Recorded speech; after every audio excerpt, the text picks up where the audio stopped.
Assalamu alaikum, ladies and gentlemen. Welcome to the Ambassador's Lounge. We have today with us a senior diplomat, a dear colleague, and a veteran diplomat, Ambassador Aziz Ahmed Khan. He has the unique distinction of serving in two very consequential capitals from the Pakistan point of view, that is Kabul and New Delhi. Sir, welcome to the Ambassador's Lounge. Ladies and gentlemen, we will be indulging with Ambassador Aziz Khan on Afghanistan, on our relations with Afghanistan and the evolving relationship there. Joining me in this discussion are Ambassador Tanveer Khaskheli and Ambassador Amjad Sher. Sir, I'll open the discussion with you. Diplomacy is certainly again active between Pakistan and Afghanistan. Mullah Shiri Akhund was here to attend the Pakistan-Afghanistan Joint Committee of Coordination. And then Mr. Fazlur Rahman, he is in Kabul again. Now, this diplomatic activity which is taking place, do you think the visit has achieved anything? The Prime Minister talked about positive signs on the other side. Do you see any positive signs? Afghanistan has always been a difficult country to deal with for us through history.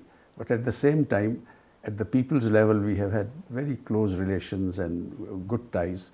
So Afghanistan, in a way, has a unique characteristic for us, in the sense that it is where we have the most involved relationship, and it has always been a difficult relationship.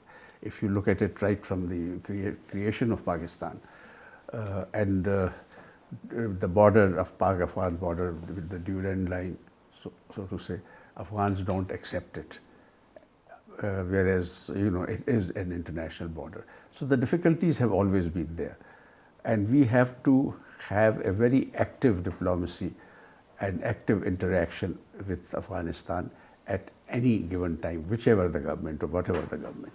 So we cannot indulge in the luxury of that with this we'll have good relations or not. We have to continuously try to have good relations with Afghanistan, and in that we have to be very quite proactive. Now, since the Taliban takeover, coming to the recent developments, since the Taliban takeover, there was a certain degree of euphoria here also, as if things are just going to change and so on, which again was a little misplaced. But at the same time, we did rightly expect that, considering the relationship with the Taliban that we have had in the past as well, that things would likely to improve, particularly as far as the TTP is concerned. So in that, we have not received the kind of cooperation that we were expecting. At the same time, I think we were also a little unrealistic in our expectations of the Taliban government. So we have to, it's a good thing that these visits took place. There is definitely need for more interaction and talking to each other.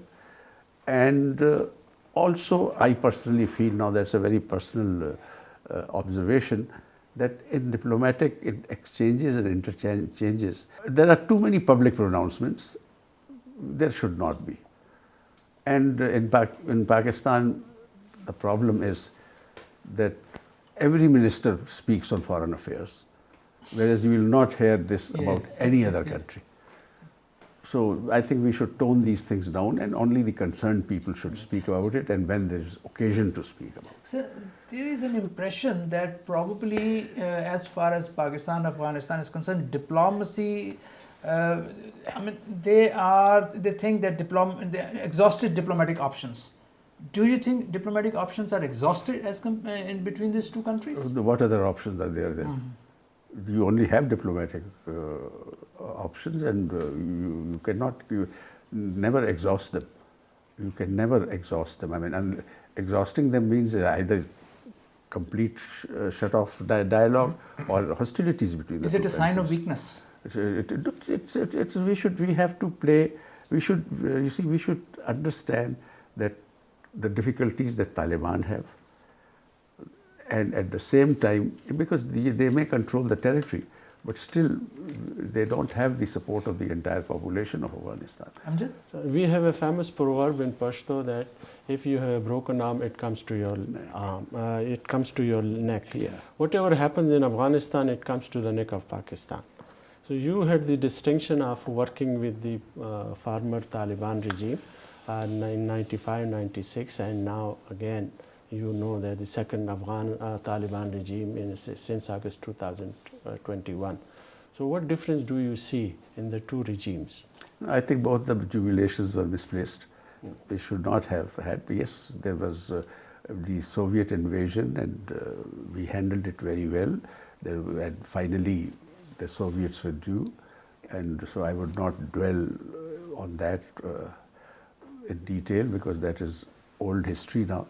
But when the Taliban took over, we recognized, well, in fact, I'll say that before the Taliban took over, we were actively engaged in what was called in those the shuttle diplomacy, interacting with both sides, the Northern Alliance as well as the Taliban. And we used to meet them. The Sheikh Saab was the foreign secretary. Iftikhar Murshid Marhum was the additional secretary of Afghanistan. And then also later on, Rustam Shah Mahmud was appointed as a special envoy and so on. So we used to meet both the Northern Alliance and the Taliban. And our emphasis was that neither side can have outright victory, that you should sit together, accommodate each other's concerns, and have some kind of a government which includes both representatives from both the groups. But unfortunately, there I personally feel that the Northern Alliance was a little played hardball, and they would not listen to us, and they thought that they will be successful, and that is where finally, and one knew and that this is Taliban will be victorious ultimately, because the culture was different. The Taliban were determined, Taliban were working hard towards that, and I would say ruthlessly pursuing that objective, and finally they managed to. Although it did cause a lot of bloodshed, which could have been avoided had the Northern Alliance been a little more cooperative. But somehow or the other, they were under the misgiving that Taliban don't represent anything, and we will ultimately prevail, which did not happen. And I remember we even went to Tajikistan, where Professor Rabbani, the leader of the Northern Alliance group, who was lodged there, but they were just playing very, very difficult and not listening to the suggestions that were being given to them. And finally Taliban won. At the same time, we kept telling the Taliban that, look, you have to have an inclusive government. You have to accommodate other groups. You cannot just have your own government. And in that, it will take a very long time if I started telling the whole efforts that we did. But we did try very hard, and the Taliban were quite accommodative at that time, because I remember Americans conveyed, Riaz Khokhar Sahab was our ambassador in the US, they conveyed their wishes that these are the 6 points or 4 points, 5 points that we would like Taliban to do. And we had intensive, detailed, I spent hours with Mullah Rabbani for discussing the American concerns and so on, women's education and things like that. And then Bill Richardson, who was at that permanent representative at the UN, who was later presidential candidate also, he, along with Karl Linderfurth, who was the Assistant Secretary of State, visited Afghanistan, and they had a very good meeting. And Taliban agreed to everything that the Americans were asking for, And this was something that when Bill Richardson was landing in Afghanistan, I went to the airport to talk to him, and I told him that, Bill, you will have a very good meeting today. And then when he was leaving, he was ecstatic. He says, man, they have agreed to everything, fantastic, and this, that, and the other. But, and Wakil Ahmad Mutawakkil, he was not foreign minister at that time. He was at Kandahar and representing Mullah Umar here in this meeting. He gave a press conference giving all the details that they had, what Taliban have agreed to, and what were, and then suddenly there was nothing further action. And then Interfirth was visiting Pakistan, and Sartaj Ali Saab, who was the foreign minister at that time, so he told me that Interfirth is coming to see me for a cup of tea. So I went there and I asked Interfirth, I said, Carl, you know that Taliban had agreed to everything. What happened? He said, man, that was Bill Richardson's game. Things are different now. What had actually happened was that Hillary Clinton and Madeleine Albright had taken up the Afghan women's cause. And in that, these things cannot suddenly change, and you have to be patient, and you have to work towards these things. It's not that you order and everything will start happening. So that spoiled the whole thing. Otherwise, Taliban at that time were willing to accommodate a lot of concerns, Although again, they would not have readily agreed to everything. So what about Taliban 2, the present setup of Taliban? To be very honest, Are they compliant? I do not know, in the sense that my knowledge about Afghanistan now is what I read in the media. I have not interacted with anybody. So there is always the personal interaction is a totally different thing than what you read in the media. So it means the former Taliban were softer than the later Taliban? No, both are going to be, ideologically they are both same. They are going to be tough. They have their own interpretation of the Sharia law, which is unique in the world, and I don't think any other Muslim country follows that, but they think they are on the right. It is the Sharia mixed with the local customs and tribal customs and so on and so forth. So it's their own kind of interpretation. Right. But nonetheless, I think at the moment what I see is that there is a lot of highly educated people also who have joined the Taliban movement. The second regime. Yeah, Zabiullah Mujahid and people like these. And in any case, they have Amir Khan Taqi as the foreign minister. He used to be information minister when I was there. Have they learnt any lesson from the previous mistakes, sir? First of all, my counter question would be, did they ever think they had made a mistake? I don't think so. They think they were on the right. So in the beginning, we talked about the latest visit from Pakistan side. Maulana Fazl Rahman has gone to Kabul and met with the Taliban leadership. The first question comes in mind that has he gone at his own on invitation, or he has the backing of the establishment or the interim government? That is one. And the kind of statements he's giving there, basically, especially with reference to the refugees. Then he's saying that it's not good and all those kind of.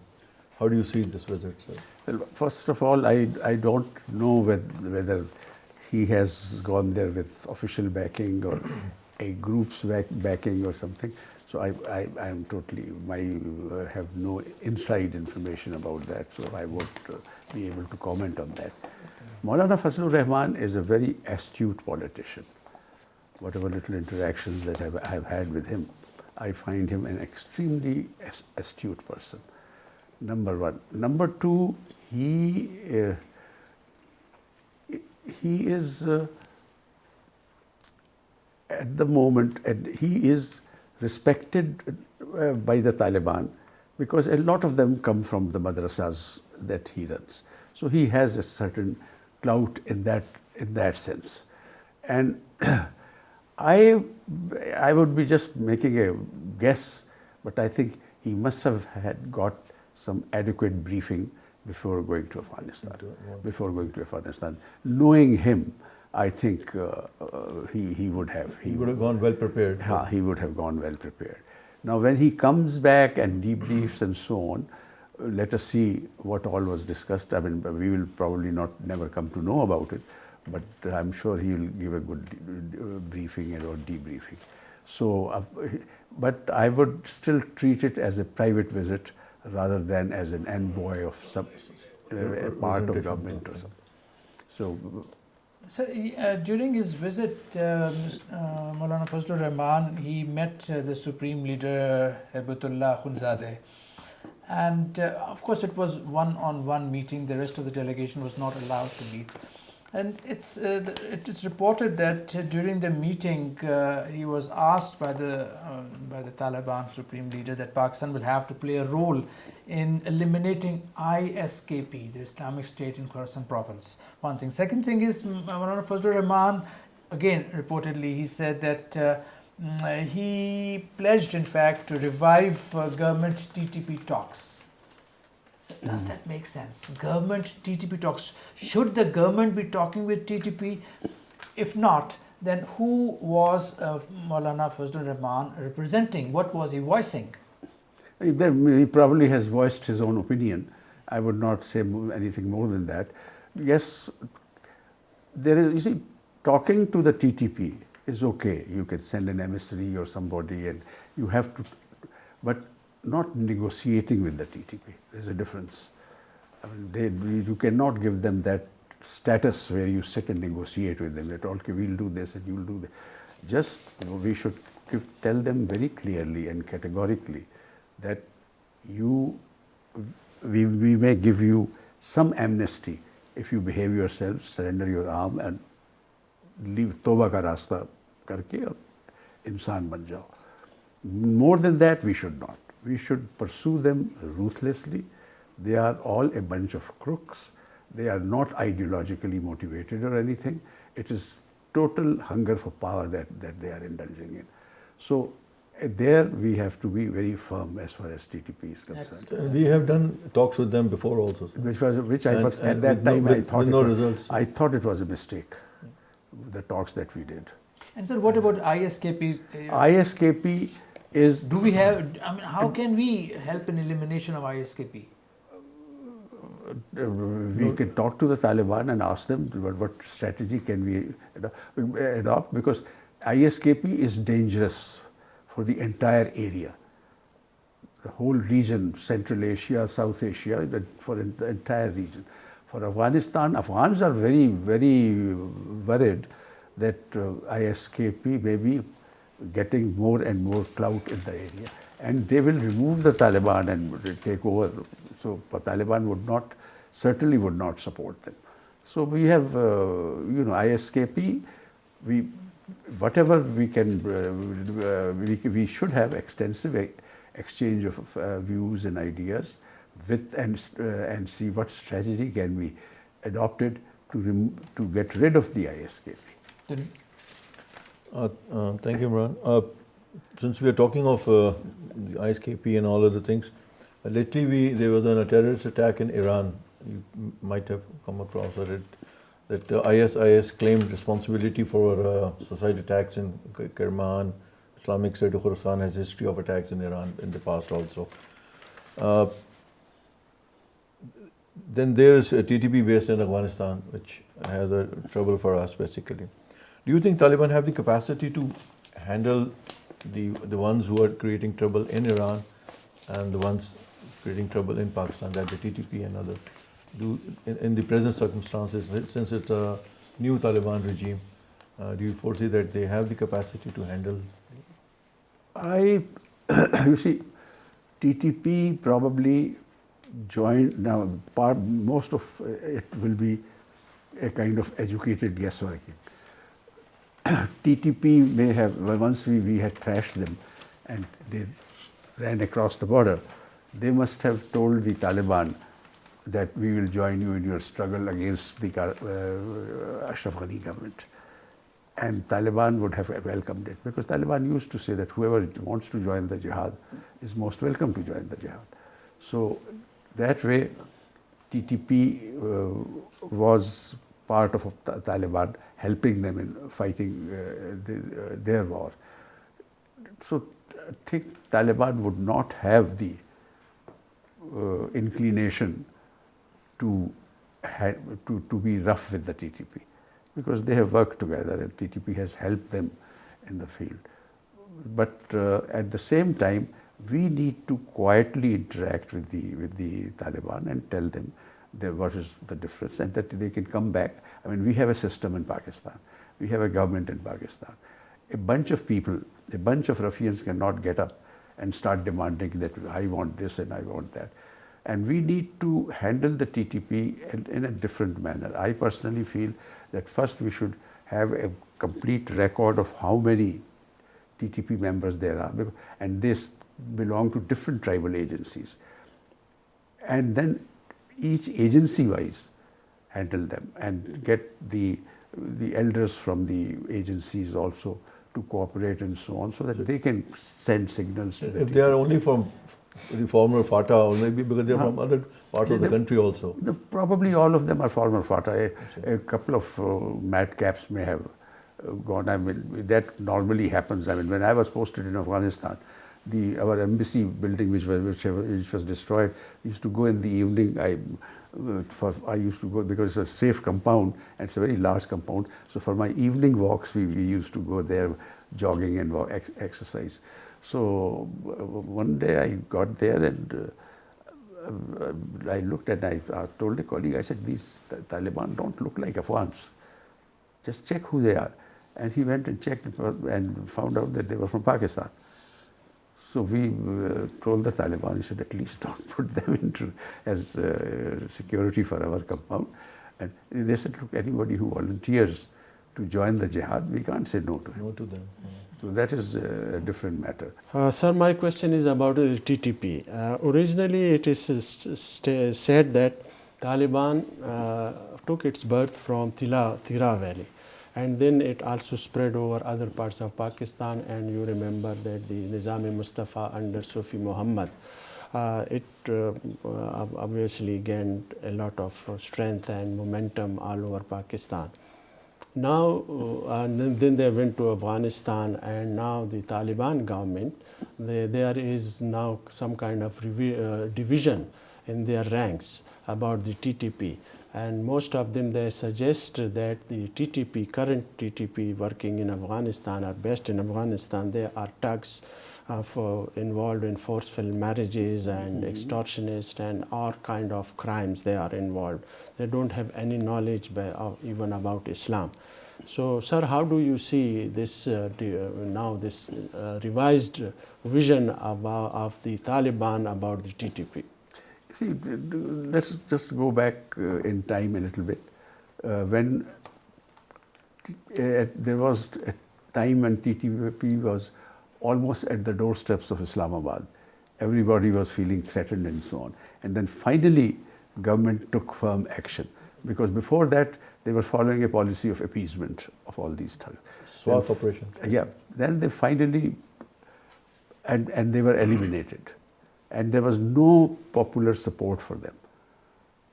People were supporting them only out of fear, because they were cruel and they were ruthless, and they have not changed their colors in any way.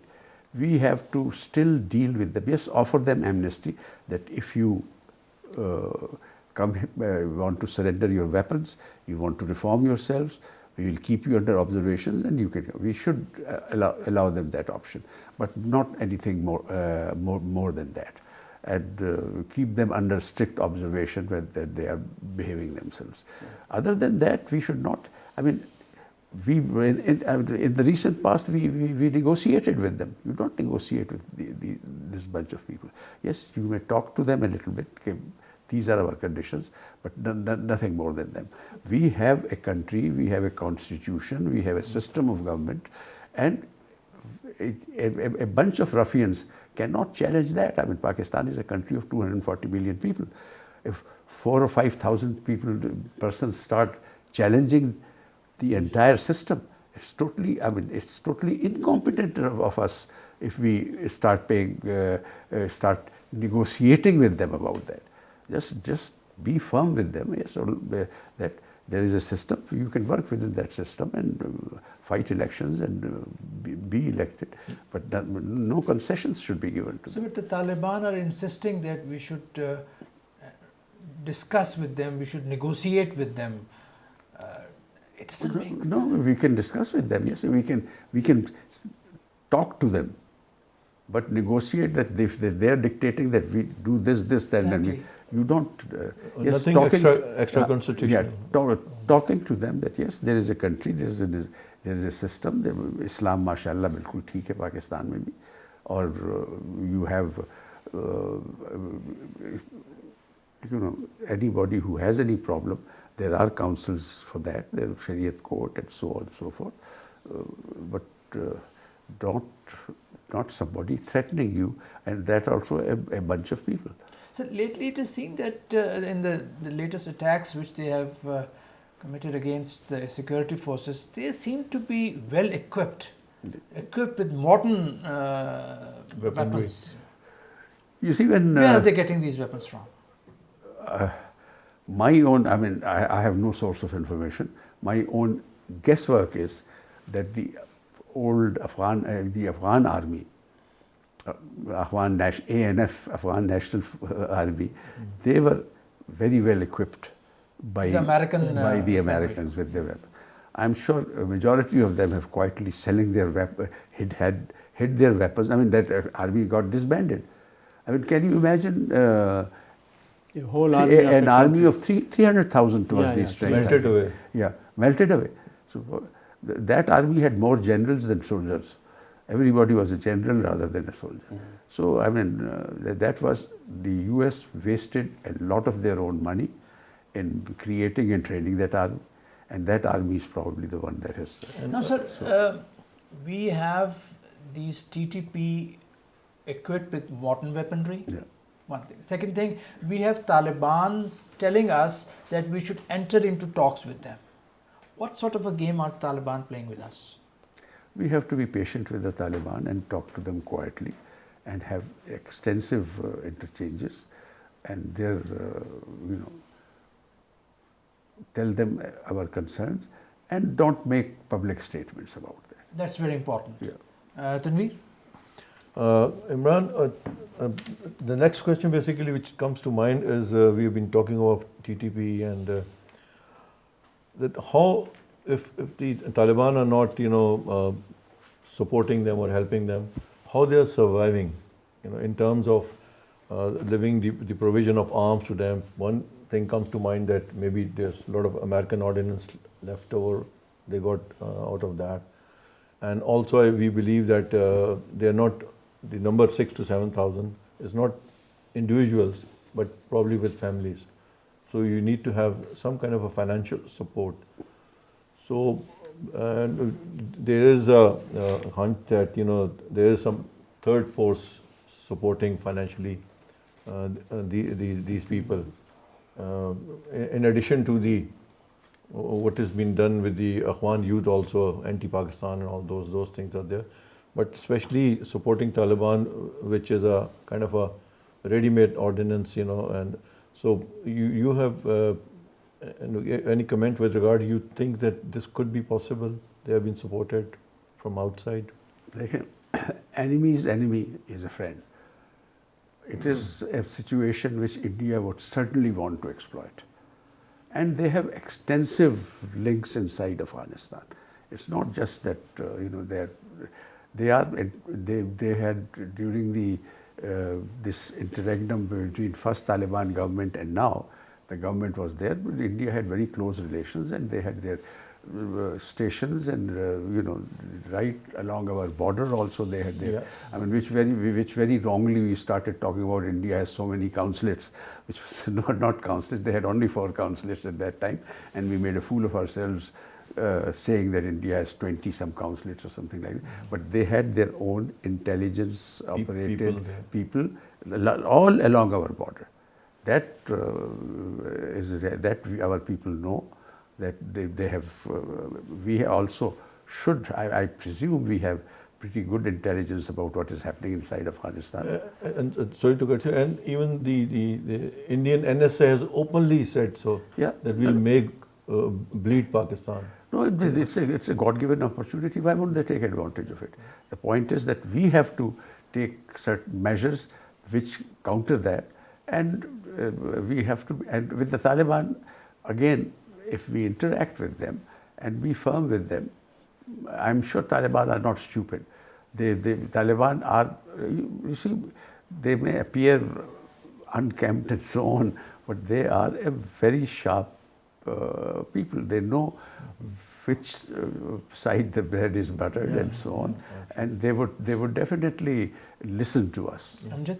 Sir, the government, the interim government recently took a decision about deporting all the Afghan refugees who were illegally staying in Pakistan. Some suggest that it was 1.5 million, 1.7 but actually I think they were not more than 600,000. One is, what was the need? Because they have been living here in this country, Pakistan, for the last 40 years, and most of them were born here. So what was the need for the government to take such a drastic action? And now they say, the government is saying that all illegal immigrants, which also includes some Bangladeshis, Burmese and other nationalities, but the focus was on Afghanistan mostly. So your comments, please, sir. In 2 words, I think it was a wrong decision. Personally speaking, yes, there is a problem of illegal immigration in Pakistan. Our borders are the loosest borders that are possible. So all Rohingyas start coming here. Bangladeshis have been here since a very long time. Afghans have been here. So, okay, they are there. Had there been a recent influx, you could have taken action against them. That's all right. Even there, we should be a little more, excuse me, a little more understanding, in the sense that after what has happened in Afghanistan, a lot of desperate poor people would try to come out. A lot of people who had been collaborating with the Americans in previous dispensation, they would feel unsafe in Afghanistan, and the borders are open, and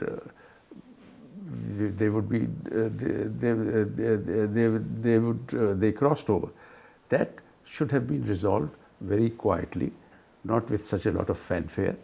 Number one. Number two is that with Afghanistan, Durand Line is a unique phenomenon. It passes in certain places through a village has been cut into two. Half of the village is in Pakistan and half of the village is in Afghanistan. We have to keep that in mind. Then there is the question of easement rights, which they can come across. We need to control our border absolutely, completely. At the same time, we have to be understanding about the moving back and forth. After all, at one time, about 50,000 Afghans would cross into Pakistan every day and then go back.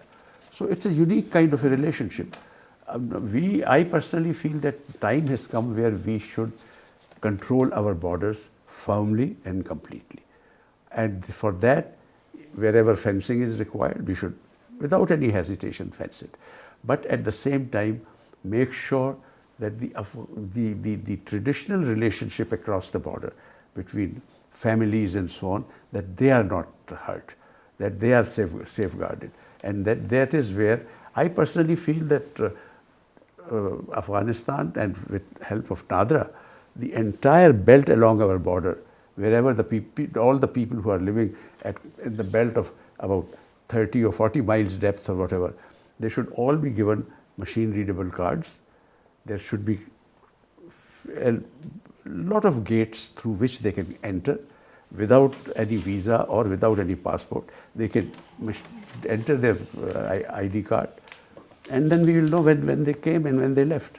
Because it's at the same time, we should have border markets where trade can take place, so that some economic activity takes place. But at the same time, the problems that arise are the crooked people on both sides, in Pakistan and in Afghanistan, who are indulging in a lot of smuggling under the guise of transit trade. It's a big racket. I mean, you cannot imagine what kind of a racket there is, and you cannot imagine the kind of smuggling that takes place. I mean, I don't know what is the situation now. My experience is rather dated, but I remember that whenever I used to go to Kandahar, from there I would take the Consul General's vehicle.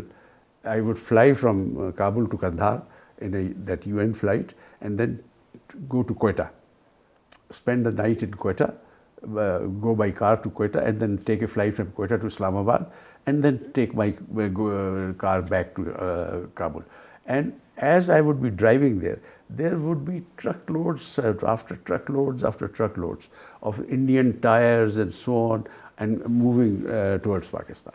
So they would be imported in Afghanistan and then smuggled into. So you're very right when you said that influx of refugees should be controlled. Our border forces should be very efficient, competent. Now, this policy of deportation of illegal refugees, of course, it implied the Afghan refugees in particular. Now, was this policy out of desperation? We needed to pressurize the Taliban into accepting what we wanted on TTP particularly. So, were we using this leverage, and did it work? I don't know whether we were using it as a leverage there. If we were, it was wrong. I personally feel it would not work, because Taliban would not be pushed. I mean, Taliban have a unique kind of a characteristic.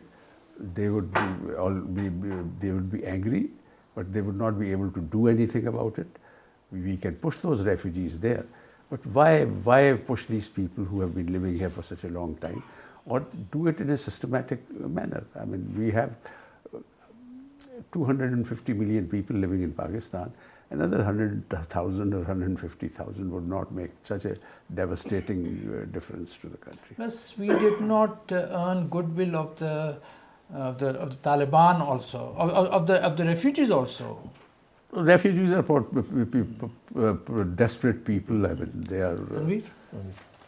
I think the last, this is in regard to at certain times we have these border skirmishes, the local guards and all this. And immediately what we hear that the borders are closed. That's a kind of a thing, a pressure on these, and which directly affects the trade. And, hundreds and thousands of trucks on both sides get stuck, and mostly transit trade. And it is felt that this pressure will work. The question arises that will it work? If not, can Taliban be pushed to go for an alternate? They have a road to Iran and Chabahar, that is there.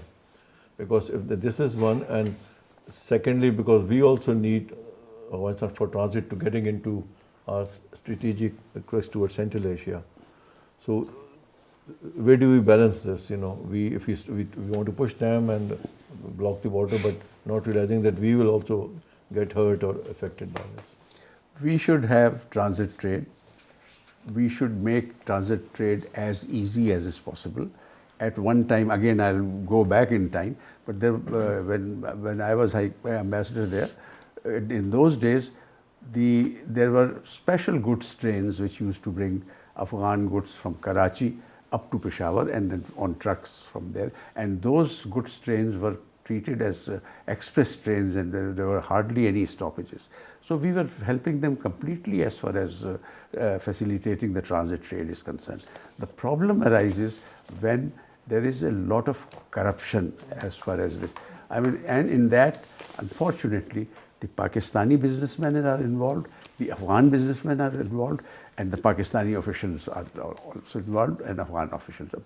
But it is really, you cannot imagine the kind of corruption that goes on in these border places, and that is something that we need to rectify. That is very important. Amjad, final question, please. Sir, final question. Sir, history suggests that both Pakistan and Afghanistan have never enjoyed easy relationship. Right from our independence in 1947, the first was the FATA, Afghanistan claimed over the FATA region of Pakistan. Then reportedly the non-recognition of Pakistan membership to the UN. Then the Pashtunistan issue in Sardar Dawood era. And finally then the Taliban in 95, 96 came into being. So how do you see the future relationship between the two countries, sir? You know, President Karzai once described Pakistan-Afghan as conjoined twins. That it's as close as you can be. But at the same time, the conjoined twins are a nuisance for each other, because if you move suddenly, Yes. the twin also suffers with you. So I think that in that sense, it was an apt description, although I don't think President Karzai had that aspect in mind. He just wanted to describe as the very close relationship. We have in this we have to be very careful. We have to see that the relationship is balanced, that we take care of each other's concern, and that we should conduct through constant interaction with each other quietly. Thank you, sir. Ladies and gentlemen, this was the first part of our interaction with Ambassador Aziz Khan. He concluded by saying that Pakistan and Afghanistan, in words of Hamid Karzai, are conjoined twins. We need to take care of each other, we need to understand each other, we need to take care and respect each other's concerns. Thank you for watching, and we'll be back soon.